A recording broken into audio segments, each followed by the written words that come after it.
Where and when the first humans arrived and settled in North America is a question that has fascinated scientists for generations. While debate still echoes through academic circles, a discovery in the heart of Oregon has brought powerful new evidence to light, evidence that may push back the timeline of human occupation in the Americas by thousands of years. In the high desert landscape of central Oregon, a rock shelter known as Rimrock Draw has become a major focus of archaeological research. The discoveries made here suggest it may represent one of the oldest human-occupied sites in North America, older than many previously accepted locations. Excavations at Rimrock Draw began in 2011 when archaeologists turned their attention to this shallow cave just outside the small town of Riley. The site had already been recognized as potentially rich in ancient artifacts. Surface discoveries hinted at its importance, but the full depth of its historical significance would only emerge once researchers began digging deeper.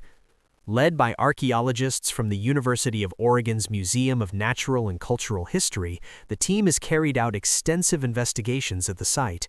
Using modern archaeological techniques and careful excavation methods, they worked to preserve even the most fragile artifacts. What they uncovered revealed a remarkable record of ancient human activity.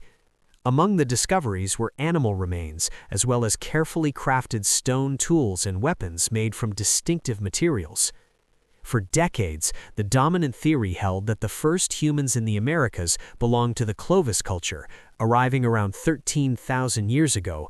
According to this model, they crossed from Siberia into Alaska via the Bering Land Bridge, not Bangia, but Beringia, and then traveled south through an ice-free corridor between massive continental ice sheets. However, more recent research has complicated that picture. Geological studies indicate that this ice-free corridor likely did not become fully open and ecologically viable until around 11,000 to 12,000 years ago. For centuries before that, it would have been harsh and largely uninhabitable, casting doubt on whether the Clovis people could have used it to spread across the continent. The debate intensified when sites such as Meadowcroft Rock Shelter in Pennsylvania were dated to at least 16,000 years ago. Around the same time, Cooper's Ferry in Idaho produced dates also approaching 16,000 years before present. These findings suggested that humans were in North America well before the corridor opened, pointing toward an alternative theory: coastal migration. This coastal route, often called the Kelp Highway hypothesis, proposes that early populations traveled by boat along the Pacific coastline, relying on the rich marine ecosystems of kelp forests, seals, fish, and shellfish. If true, it would mean humans reached the Americas earlier than once believed. And then Rimrock Draw entered the conversation. The first major breakthrough came when researchers uncovered fragments of camel teeth and jawbones. Many people are surprised to learn that camels originally evolved in North America before eventually migrating to Asia and Africa, later going extinct in their native homeland. The remains at Rimrock Draw belonged to camelops, a large Ice Age camel. Unlike modern dromedaries, these animals stood nearly 7 feet tall at the shoulder and could weigh close to 1,800 pounds. These were not simply fossilized bones from an animal that wandered into the shelter and died. Researchers identified markings consistent with human butchering. In addition, stone tools were found in direct association with the remains. This strongly suggests deliberate hunting and processing rather than natural deposition. The camel teeth were discovered beneath a layer of volcanic ash. In archaeology, volcanic ash can serve as a crucial chronological marker.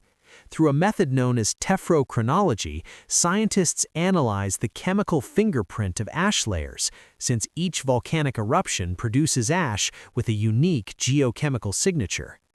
This particular ash layer has been traced to an eruption of Mount St. Helens, not the famous 1980 event, but a much earlier eruption that occurred over 15,000 years ago.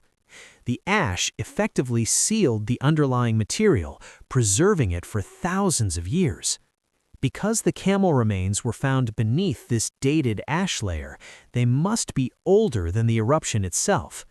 To determine a more precise age, researchers conducted radiocarbon dating on the camel tooth enamel. The results were striking. The enamel dated to approximately 18,250 years before present. It is important to clarify that before present, or BP, is a scientific convention.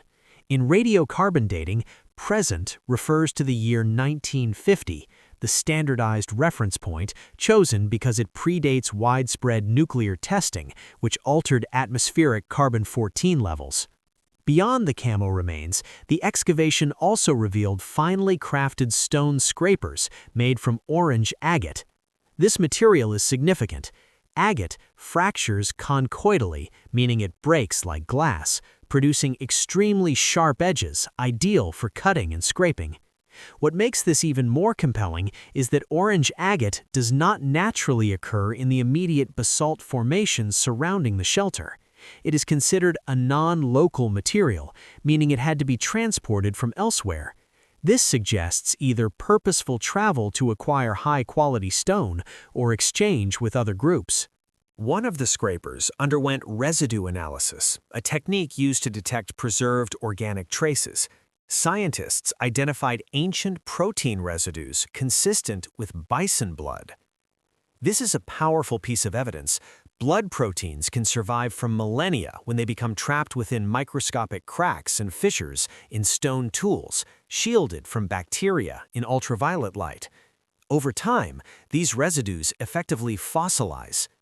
The findings indicate the tool was used to process large game, likely bison antiquus, an Ice Age ancestor of the modern American bison. Another scraper was later discovered even deeper within the sediment layers. This is critical. According to the law of superposition, a fundamental principle of geology, in undisturbed strata, the oldest layers lie at the bottom.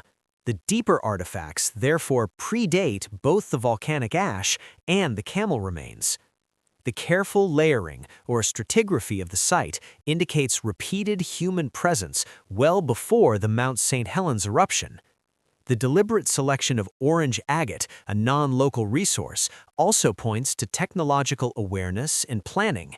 It suggests these early inhabitants understood the landscape, located high-quality materials, and either returned repeatedly or maintained networks that allowed access to them. This level of behavior implies more than a brief accidental visit. It suggests sustained occupation. All of this places human activity at Rimrock Draw during the height of the Last Glacial Maximum, a period when continental ice sheets were at their thickest and sea levels were dramatically lower than today.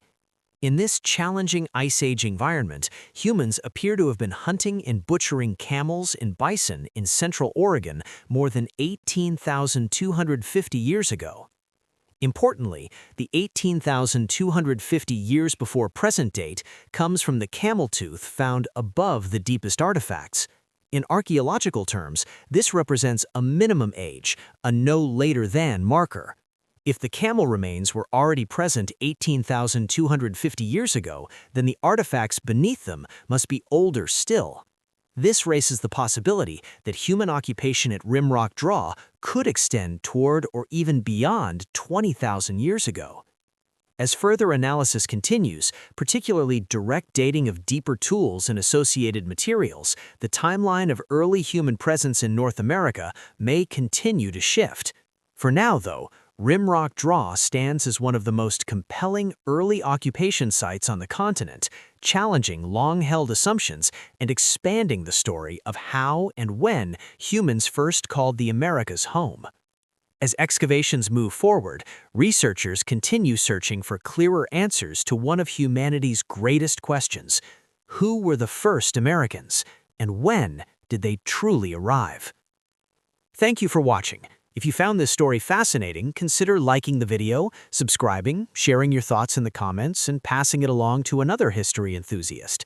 Until the next discovery, farewell.